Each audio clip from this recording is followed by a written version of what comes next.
Calvary Church is dedicated to doctrine, and we want you to experience the life change that comes from knowing God's Word and applying it to your life. So we explain the Bible verse by verse, every chapter, every book. This is Expound.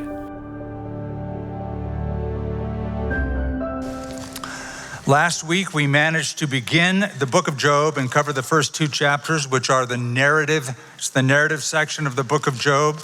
Now we get into chapter 3, and if you have a Bible open to it, you are looking at the difference just in the way the layout looks on the page. Can you see the difference between chapter 2 and chapter 3, how it is indented and laid out poetically? That is because we are dealing with Hebrew poetry. I'll explain that in just a little bit. Every now and then you'll hear of a story that is a rags to riches story. You know, somebody who grew up in a very tough environment, poverty-stricken, very little, if any, opportunity, but they seized what they could. They made certain decisions, and eventually they made it, became very, very successful. Rags to riches. Job is the exact opposite. He goes from riches to rags, and he doesn't know why. You see, Job didn't have the book of Job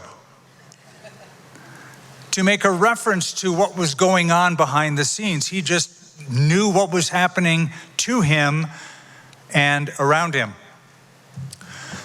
He was very wealthy. He had 7,000 sheep,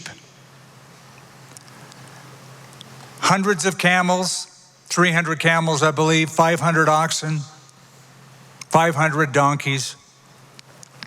He had a lot of kids, 10 of them, 7 boys, 3 girls.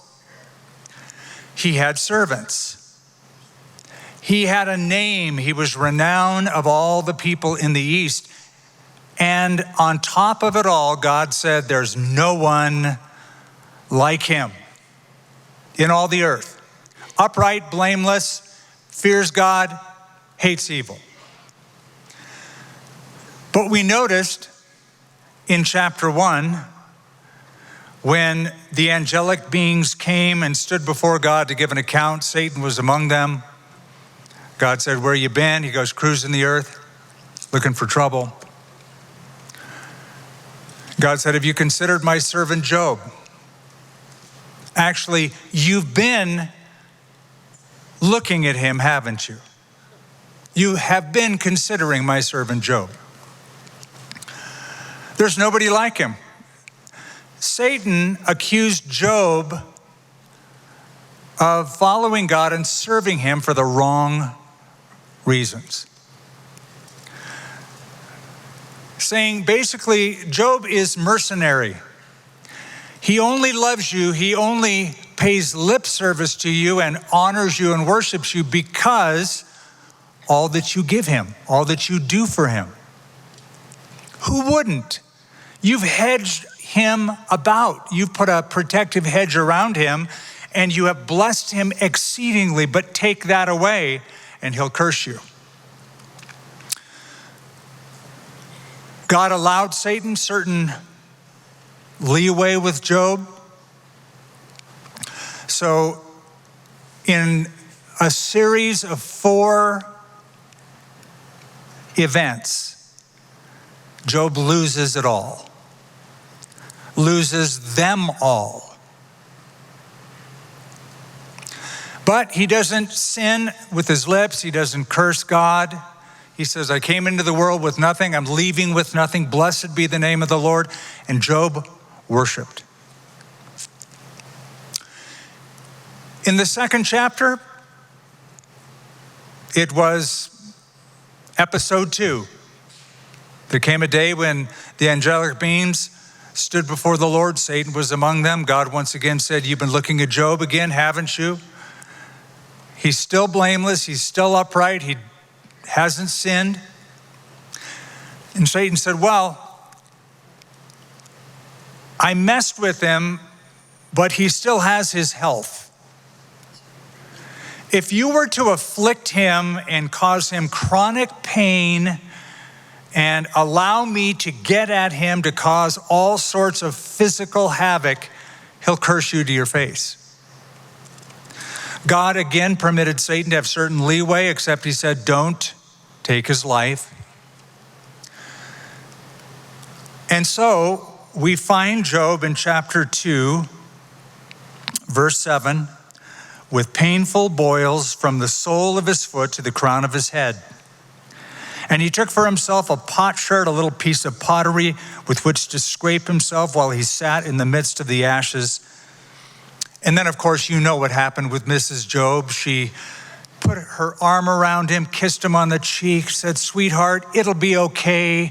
God will get us through. No, she said, curse God and die. Get it over with. But Job rebuked his wife. Now, we mentioned last week that she also experienced the loss that Job did, although Job is now physically afflicted as well. So I don't want to put too much heavy angst upon her or disparage her quite a bit, because she did suffer loss. But it says, in all this, verse 10, Job did not sin with his lips. Now, beginning in chapter 3, there's a dialogue that goes on with Job, and three of his friends that came from afar heard what was happening with Job, decided to come around him, and I commend them for that. These are good men. These are good friends to travel the distance they traveled. They're not visiting him in a nice hospital. He's on a dunghill in the dust. They sit down with him for a week, and they said absolutely nothing. They were just with him, weeping with him, being there for him.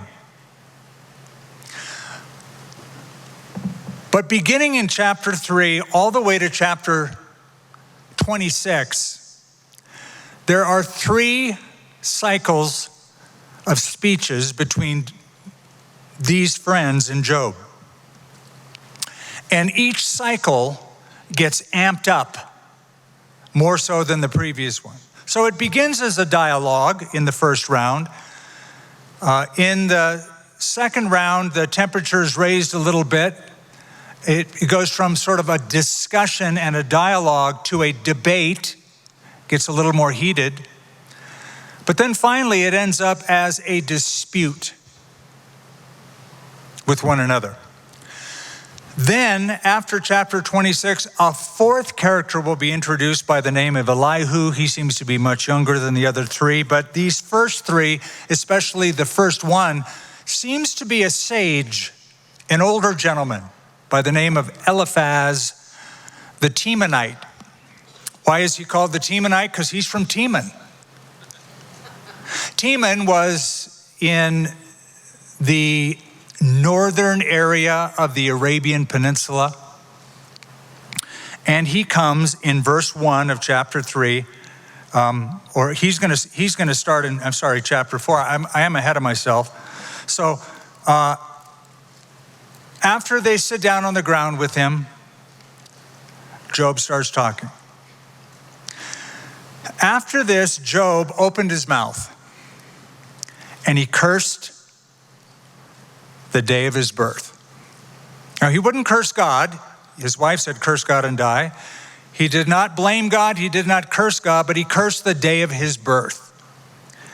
And Job spoke and he said, may the day perish on which I was born.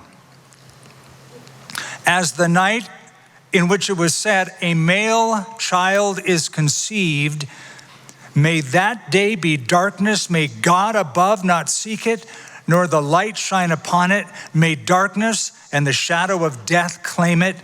May a cloud settle on it. May the blackness of the day terrify it.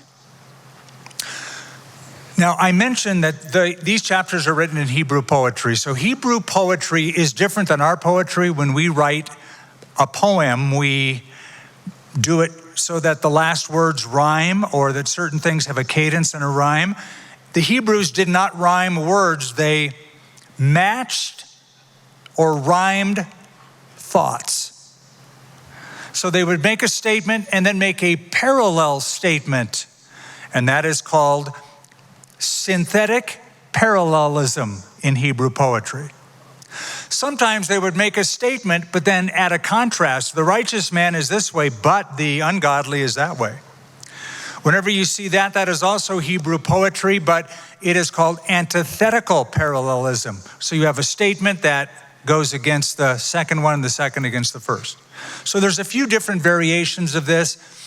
It was written for the sake of memory. So Job and his friends had a real dialogue with each other. They did utter certain things, but then it was written when it was put down in a poetic format for the sake of aiding memory. So he curses the day of his birth. May darkness and the shadow of death claim it. May a cloud settle on it. The blackness of the day terrify it. As for that night, may darkness seize it. May it not be included among the days of the year. May it not come into the number of months. When somebody suffers, they're apt to say anything. These are the honest words of a suffering man. When you hear somebody utter from the depth these kind of things, cursing the day of his birth, lashing out in despair, don't freak out. Grief takes many facets, and each person will grieve in a very different manner.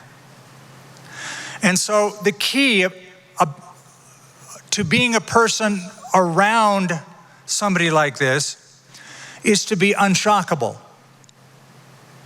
You won't go, oh, I cannot believe you just said that. How dare you? Or that's not right, or trying to correct them or heap theology on them at that time. Let them vent, let them talk. And they're doing a good job of this. These three friends are saying nothing for a week. Now Job speaks, and they're probably just listening until you'll find out. Eliphaz says, I can't hold it back any longer. Something to make a note of, though, you might just pass this by and not see it, but notice, may the day perish on which I was born and the night in which it was said, notice this, a male, what is conceived? Child is conceived. That happens in secret in the womb. When the sperm and the egg unite, there's conception. But that little zygote that turns into an embryo is here called a child, not a clump of cells. A male child is conceived. That's the biblical stance on pregnancy and abortion. It's a child. It's a human child. You know, in the New Testament, when Mary visits her cousin Elizabeth down in Judea, and Mary calls out and greets her cousin, Elizabeth says, when I heard your voice, your greeting, the babe in my womb leaped for joy. The word that is used there for babe is the same word that is used for Jesus after he was born as the babe. In other words, humanity begins at the moment of conception. There's no debate about that.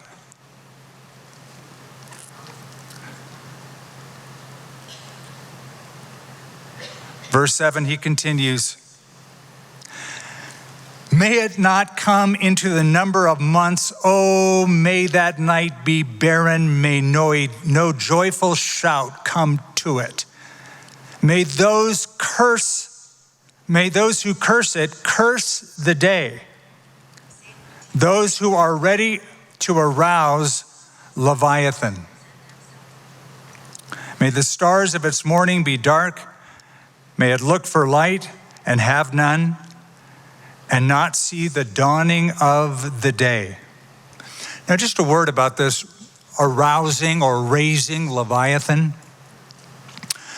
In the East, in antiquity, there was a belief that there was this seven-headed monster named Leviathan, and that you could be an enchanter and you would curse a day of the year, and you would bring curses on that day and the people who are experiencing that day, or a person born on that day, by rising or arousing this seven-headed monster called Leviathan.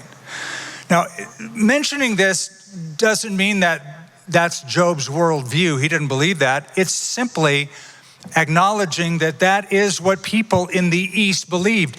Job feared God, and that is clear. But he is simply using this as an illustration to show the severity of his emotion.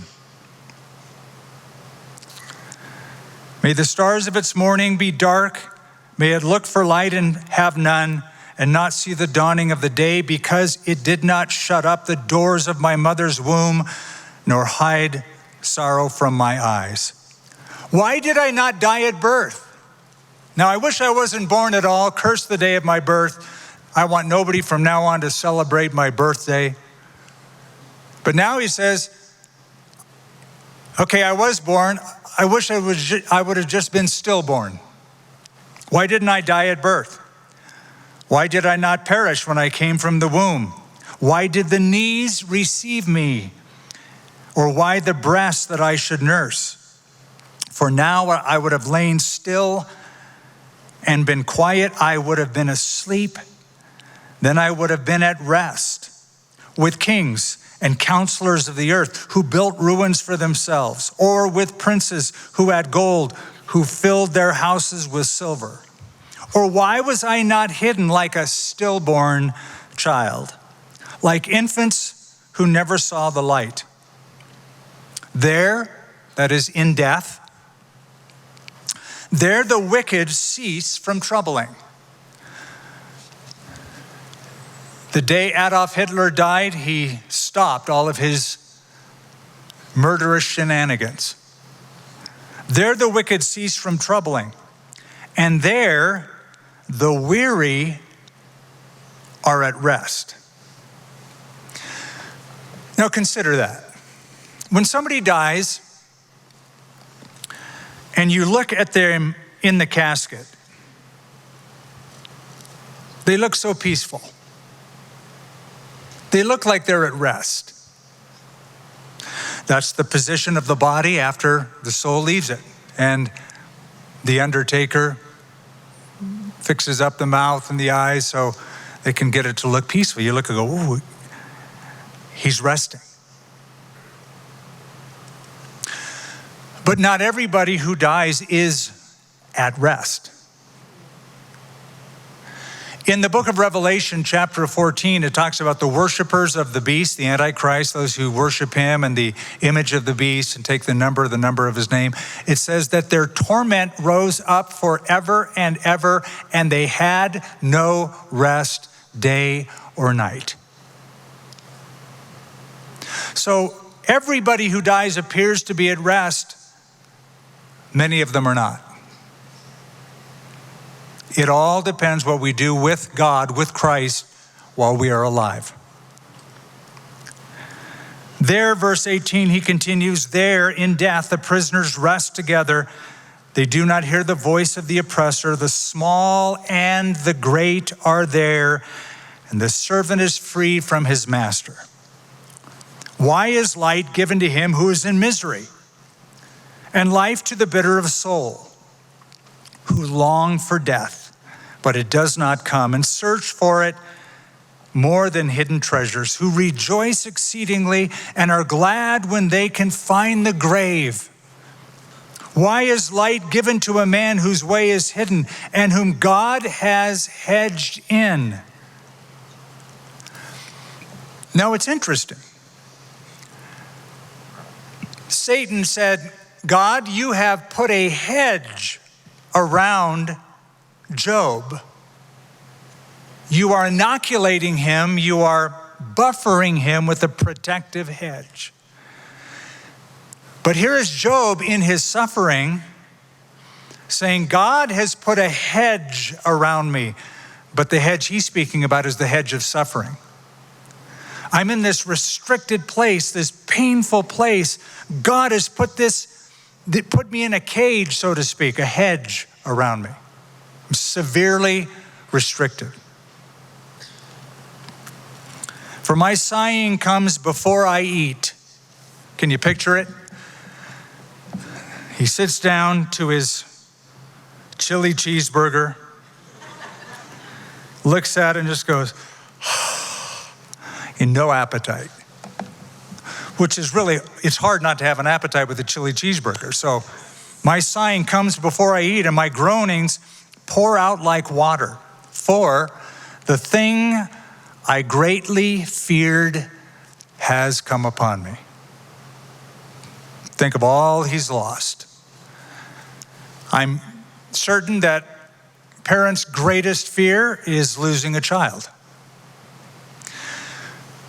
When my brother died and I looked into the faces of my father and my mother, and they expressed to me how they felt, I knew that was their greatest fear. They were living out their greatest fear. That which I have feared has come upon me. He's lost all 10 of them. And what I dreaded has happened to me. I am not at ease, nor am I quiet. I have no rest, for trouble comes. Boy, did it. Trouble after trouble after trouble.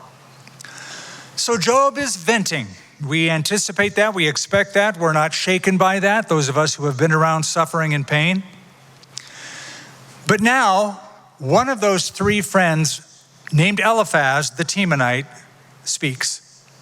And as I mentioned, he's probably the oldest. The eldest usually spoke before the younger ones. He probably, it is believed by some of the wording later on in the book of Job, was quite advanced in years, so he was seen as a man of wisdom. Then Eliphaz the Temanite answered and said, now before we read what he did say, keep in mind that when you suffer, you're not alone. People who know you know you're suffering. And, like it or not, they're watching to see how you react to it. Especially if you're the preacher who has preached on pain and preached on suffering and spoken about how to handle it, what to do. Eyes are on you. And Eliphaz is going to bring this up with Job. We've heard your advice. We've seen you counsel others, and we're watching you. Eliphaz the Temanite answered and said, okay, now, but I'm going to stop again. Eliphaz will answer the words of Job's lips, not the emotion and pain of his heart. He's listening to what he said, and he's going to respond to those words, but he's not peeling those words away to get to the heart of Job. He says, if one attempts a word with you, will you become weary? But who can withhold himself from speaking? In other words, I'm going to talk. I want to say something, but I think you're going to get upset. Will you get upset? But who can hold it back? I can't. Boom. And he launches in. Surely you have instructed many. You have strengthened weak hands. Your words have upheld him who was stumbling. And you have strengthened the feeble knees. But now it comes upon you, and you are weary. It touches you, and you are troubled. In other words, you've been able to dish it out. Are you able to take it? So that's all the prelude to what he's about to say. Is not your reverence your confidence? And the integrity of your ways your hope? Remember now, who ever perished being innocent? You can start seeing where he's coming from. You know, I thought you were reverent. I thought you were godly. I thought you feared God and hated evil. But we know this universal truth, whoever perished being innocent. Okay, that's a good question. And we can answer it, can't we? Whoever perished being innocent. Go back before Jesus. Who was the first person ever killed? Abel. Cain killed his brother Abel. What did Abel do wrong? Not a thing. He did everything right. He brought the right sacrifice before the Lord. He honored God. He perished being innocent. Somebody mentioned Joseph. I heard that. Joseph didn't perish, but was persecuted being innocent. Jesus perished being innocent. Martyrs perished being innocent for their faith. But this is his basic, simplistic worldview. That we live in a moral universe, and there's a direct link and an immediate cause and effect relationship between good and evil, suffering and reward. If you're good, you'll be rewarded. If you're evil, you'll be punished. There's just cosmic justice happening at all times. It's a very, very naive, simplistic worldview, still held by many today. They see somebody suffering, they go, man, what'd he do? What's wrong with this dude's life? That would happen to him. Whoever perished being innocent? Or where were the upright ever cut off? Even as I have seen, this wise old sagacious experienced man, as I have seen those who plow iniquity and sow trouble reap the same. Now, he's partly true. He's partly correct. Galatians 6. You reap what you sow. Do not be deceived. God is not mocked. Whatever a man sows, that will he also reap. But there's not always a direct cause and effect relationship. Yes, if you are sowing in the wrong places and doing the wrong things, eventually you will reap what you sow. But there's a lot of wicked people who get by with a lot of stuff, sowing a lot of bad seeds.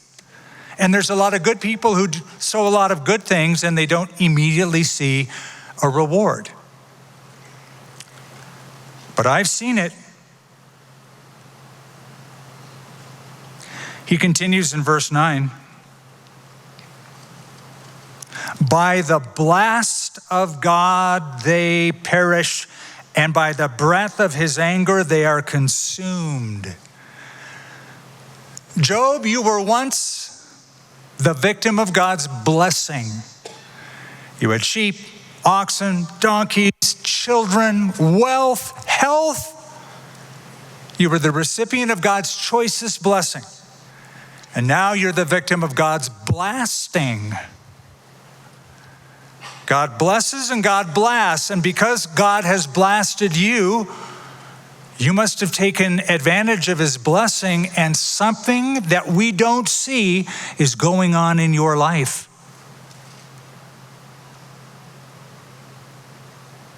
The roaring of the lion, verse 10, the voice of the fierce lion. The teeth of the young lions are broken. The old lion perishes for lack of prey. And the cubs of the lioness are scattered. You were once a strong lion, Job. But even lions who inflict evil on mankind get their comeuppance. And that's what's happened to you. Now, verse 12, now a word was secretly brought to me, and my ear received a whisper of it. In disquieting thoughts from the visions of the night, When deep sleep falls on men, fear came upon me and trembling, which made all my bones shake.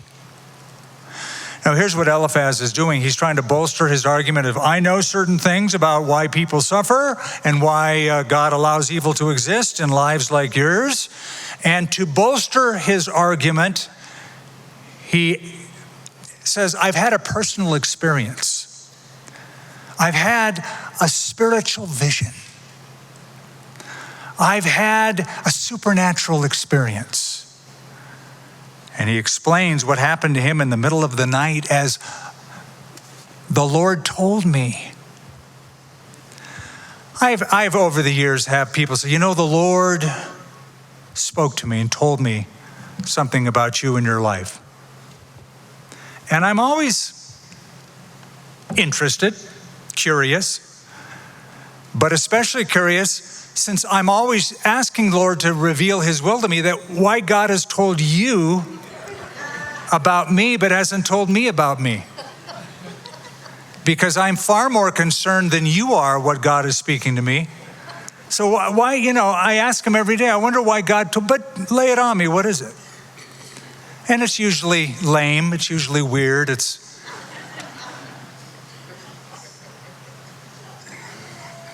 but I got these visions in the night. I get visions that nobody else gets. All my bones were shaking, verse 14. Verse 15, then a spirit passed before my face. Ooh. The hair on my body stood up. It stood still, but I could not discern its appearance. A form was before my eyes. There was silence. Then I heard a voice saying, can a mortal be more righteous than God?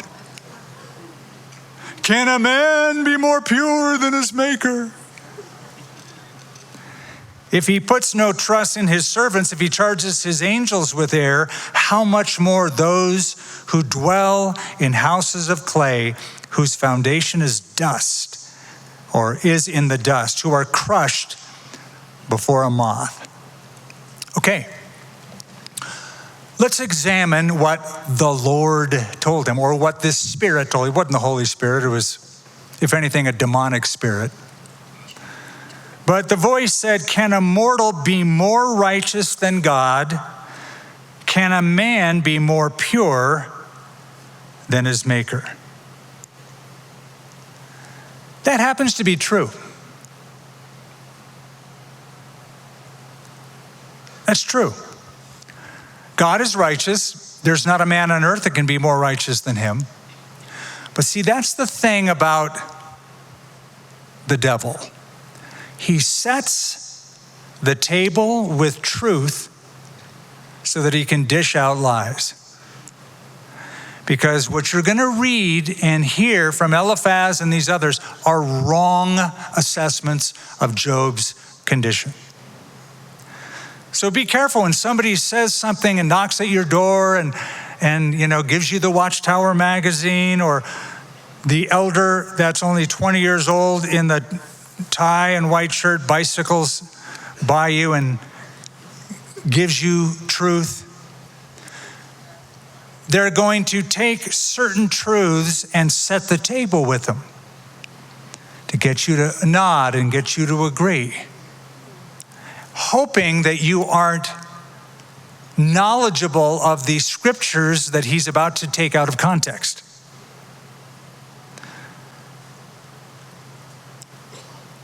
Verse 20, he finishes up.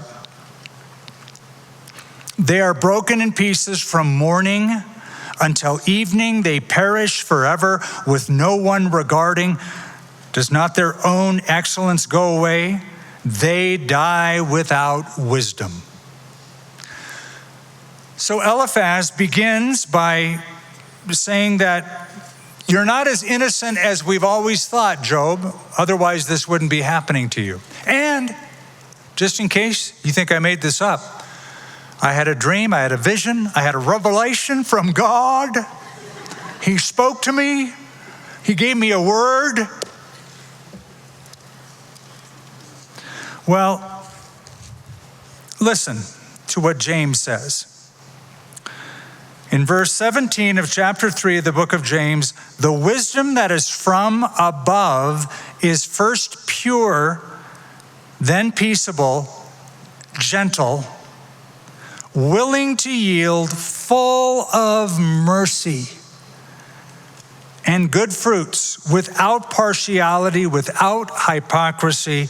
Now the fruit of righteousness is sown in peace by those who make peace. So when somebody wants to lay on wisdom to you, filter it through the grid. Is it pure? Is it peaceable? Is it merciful? Is it approachable? Or is it just this scathing, something's wrong with your life? So Eliphaz begins and then continues his diatribe in chapter 5. He says to Job, call out now. Is there anyone who will answer you? To which of the holy ones will you turn? Is there an angelic being you could call on who could give you help? For wrath kills a foolish man, and envy slays a simple one. I have seen the foolish taking root, but suddenly I cursed his habitation. His sons are far from safety. They are crushed in the gate, and there is no deliverer. Now think of what Job has been through. He's lost his kids. And this numbskull Eliphaz says, oh, I've seen this before. Or if somebody loses their kids because there's sin in his life, his sons are far from safety. They're crushed at the gate. You can't imagine poor Job putting up with this.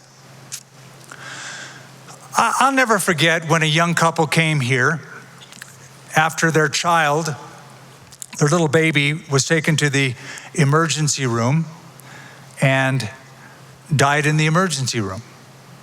Baby was sick after it was born. It wasn't thriving. It was deteriorating. I saw this couple in the hospital. I prayed for them. I think I was there for another visit, but I saw them. We had a good discussion. Then they came over to the church after their baby died. We conducted the funeral. But the father said to me, you know, we were in another church before we came here, and the reason we left is the compassion we felt from this body. The other church that we were a part of was saying, you know, if you had enough faith, this wouldn't be happening to your baby.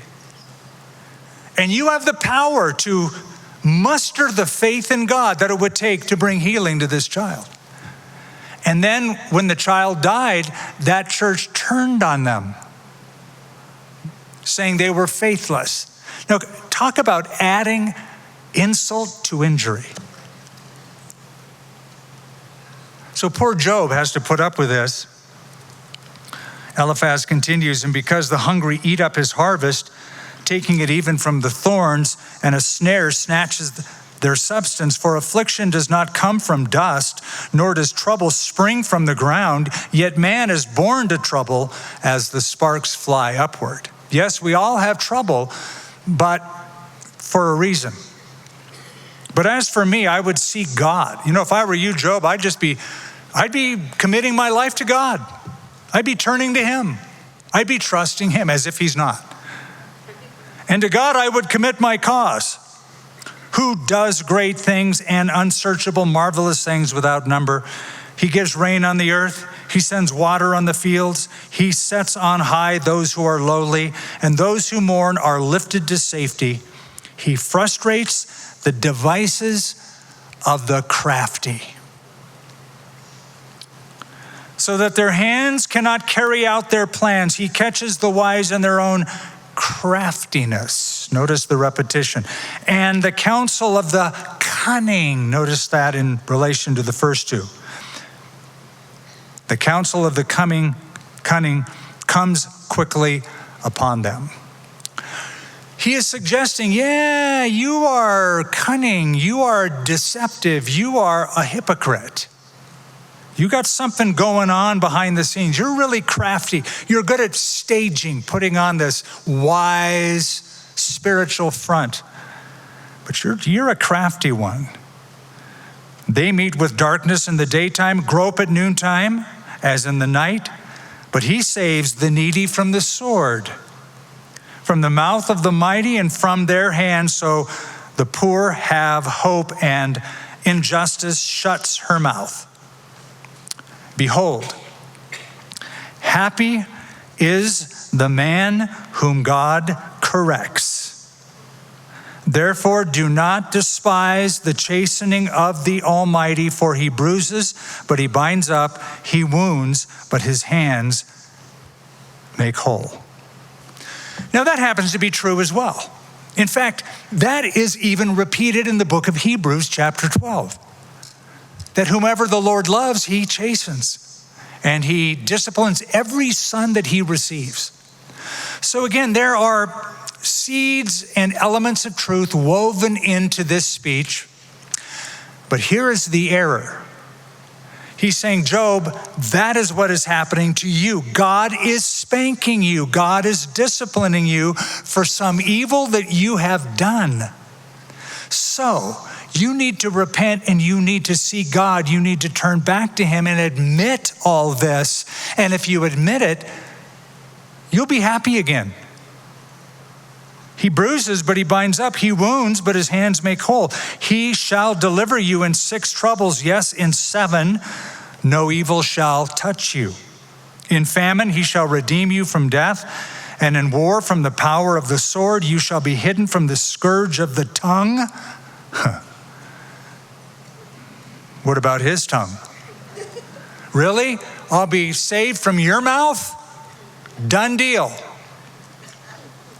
You know, but I think there's hidden beneath the surface in that an innuendo. In famine, he'll redeem you from death. In war, from the power of the sword. Remember, the Sabians came and took his stuff, came with a sword, and violated his servants and his property. You shall be hidden from the scourge of the tongue. Mrs. Job said, curse God and die. And you shall not be afraid of the destruction when it comes. You shall laugh at destruction and famine. And you shall not be afraid of the beasts of the earth. For you shall have a covenant with the stones of the field, and the beasts of the field shall be at peace with you. You shall know that your tent is in peace. You shall visit your habitation and find nothing amiss. You shall also know that your descendants shall be many, and your offspring like the grass of the earth. Again, Job has lost his children. And here's a guy saying, you know, if you do all this, if you turn back to God, and God will make you whole again and bring you peace again and bring you happiness again, and you'll have kids again. Of course, he will have children again, and God will bless him again, but all of this is a slap in the face to a suffering individual. And you shall come to the grave at a full age, as a sheaf of grain ripens its season. Behold, now listen to how he closes this. Behold, we have searched out. It is true. Hear it and know it for yourself. Now this tells me that Eliphaz and his other 2 buddies were talking this through on the way to see Job. And they were discussing, what happened to Job? Can you believe it? Why do you think this happened? They're kind of rehearsing what has gone on with him. And so he uses the plural. We have searched out. It is true. What I just spoke is true. Hear it, know it for yourself. Then Job answered, and he said, oh, that my grief were fully weighed, and my calamity laid with it in the balances. Then it would be heavier than the sand of the sea. You picture that wet sand is so heavy. If I were to put my sorrows on a scale with all the wet sand in the world, that's how I feel. My sorrows outweigh it. Nothing else in this world matters. I've lost my appetite. I've lost my health. I've lost a reason to live. My children are gone. My wife is as good as gone. Therefore, my words have been rash. For the arrows of the Almighty are within me. My spirit drinks in their poison. Look, dudes, my spirit is waning. I feel like God is targeting me. He's shooting at me. The terrors of God are arrayed against me. Does the wild donkey bray when it has grass? Or does the ox low over its fodder? Now, a donkey will bray when it wants food, as an ox will do the same, not bray, but low over when he has no food. When you have food in front of them, they go for it. They're crying out for food. So notice what Job does. Does a wild donkey bray when it has grass? No. Or the ox low over its fodder? No. Can flavorless food be eaten without salt? Is there any taste in the white of an egg? My soul refuses to touch them. They are loathsome food to me. In other words, you guys are spouting off these little axioms and these little reasons. You haven't fed me with a thing. You're trying to lay wisdom on me and speak truth to me? If it were true, I'd eat it. I'd feast on it. But you have not fed me anything that is worthwhile. I'm starving here. And I find it interesting, can flavorless food be eaten without salt? Let me remind you of a text. I marked it in Colossians chapter 4, verse 6. Let your speech always be with grace, seasoned with salt, that you might know how to answer every man. There's no grace in the words of Eliphaz. It's saltless food. It's worthless. Oh, that I might have my request, verse 8 of chapter 6. That God would grant me the thing I long for, that it would please God to crush me, just finish me off. That he would cut loose his hand and cut me off. Then I would still have comfort. Though in anguish, I would exult. Let him not spare, for I have not concealed the words of the Holy One. What strength do I have that I should hope? And what is my end that I should prolong my life? In other words, I have no hope. What reason do I have to continue living? Is my strength the strength of stones, or is my flesh bronze? Is my help not within me, and is success driven from me? To him who is afflicted, kindness should be shown by his friend, even though he forsakes the fear of the Almighty. You know, Eliphaz, you claim to have all this knowledge, a special word from the Lord, a special vision from God. You claim that the words you speak are tried and true and tested. You guys have talked this through. You found it to be so, and that I also should agree with you. You claim to have all this knowledge. It's not helping me one bit. What you say you know is of no help to me. Now, let me use that to say that when you're around somebody who is suffering, you might know exactly, theologically, you might have it framed to be able to say, look, let me tell you about good and about evil and about suffering and about perhaps why you might be going through this. Shh. That's for a later time. When they're in a place like this, Job was venting and experiencing this depth of emotion. That's not the time to explain. In fact, by the way, the entire book of Job, there's 330 questions I mentioned last week in the book of Job. And the big question is, why all this suffering? Now, we know why because we have read the book of Job. When God comes on the scene and reveals himself to Job, he doesn't answer that question. He doesn't. There's no revelation of what was happening behind the scenes. So the Job could go, oh, now I get it. Because we don't live by explanation, we live by revelation. God reveals himself to Job, and Job is humbled in God's presence, seeing who he really is in his character. Sometimes we think we have to tell people the reason and the explanation. No. Let God reveal his glory and his presence, hopefully through your presence, to that person. You know, you've heard me say this so many times, that people don't care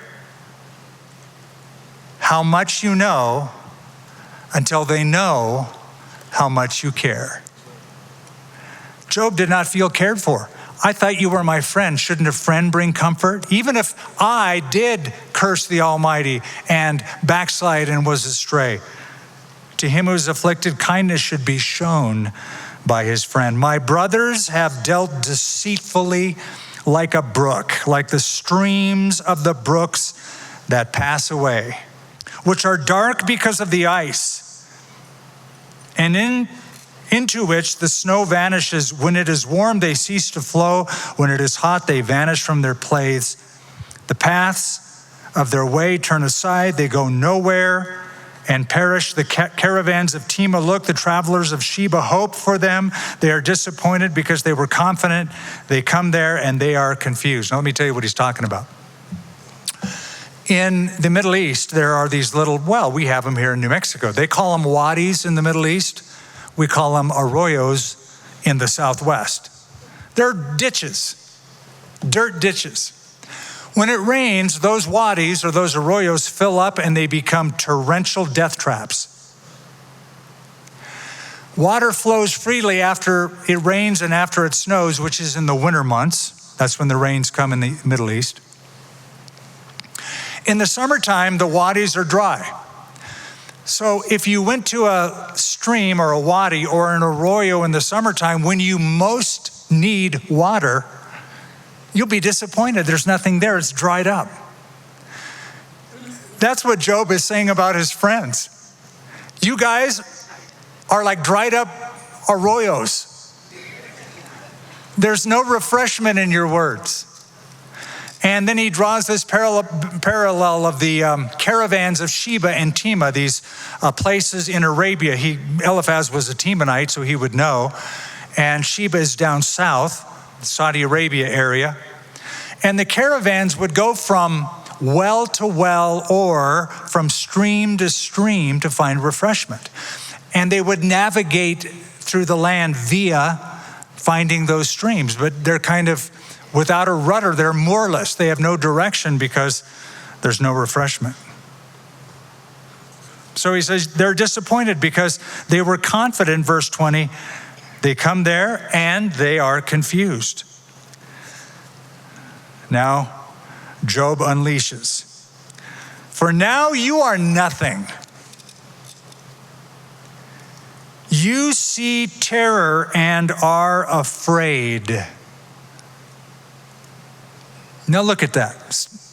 Let that kind of settle in. You are nothing. You see terror and you're afraid. He goes, I know the real reason that you're saying this.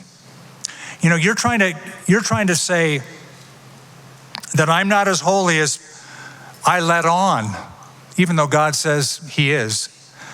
That's what you guys are saying. And actually, you're looking at me and you're afraid. You have fear in your eyes. When I look into your eyes, I see fear. Because you're looking at me and you know my life and you're saying, if that happened to Job, that could also happen to me. If Job, this person that we know to be holy and righteous and upright and fears God and shuns evil, if that can happen to that man, it can happen to anybody. I'm vulnerable. You're afraid. You have fear. You see terror and are afraid. Did I ever say, bring something to me? Or offer a bribe for me from your wealth? Or deliver me from my enemy's hand when the Sabians came? Or deliver me from my enemy's hand, or redeem me from the hand of the oppressors? Teach me and I will hold my tongue. I didn't ask you guys to come. I certainly didn't ask you to speak. Teach me and I'll hold my tongue. If you got something good to say, I'll listen. Cause me to understand wherein I have erred. How forceful are right words. But what does your arguing prove? Okay, you say I've sinned. Tell me where. In what areas? Prove it. Do you intend to reprove my words and the speeches of a desperate one, which are as wind, you windbags? Yes, you overwhelm the fatherless. You undermine your friend. Now therefore be pleased to look at me, for I would never lie to your face. Turn now. Let there be no injustice. In other words, back off, boogaloo. You're in my face, back off. Turn now. Let there be no injustice. Yes, turn again. My righteousness still stands. Is there injustice on my tongue? Cannot my taste discern the unsavory? Now, I do want to quickly go through this because we're going to get to Bildad's speech next time, so this is a unit. He continues, Job is still speaking. Is there not a time of hard service for a man on earth? Are not his days also like the days of a hired man, like a servant who earnestly desires the shade, like a hired man who eagerly looks for his wages? I think he's speaking about the shade at the end of the day when the shadows grow long and the shadow grows long on the sundial. The end of the day is when you get paid your wages. In the old times, you would get paid daily, a day at a time. So I have been allotted months of futility, and wearisome nights have been appointed to me. When I lie down, I say, when shall I arise and the night be ended?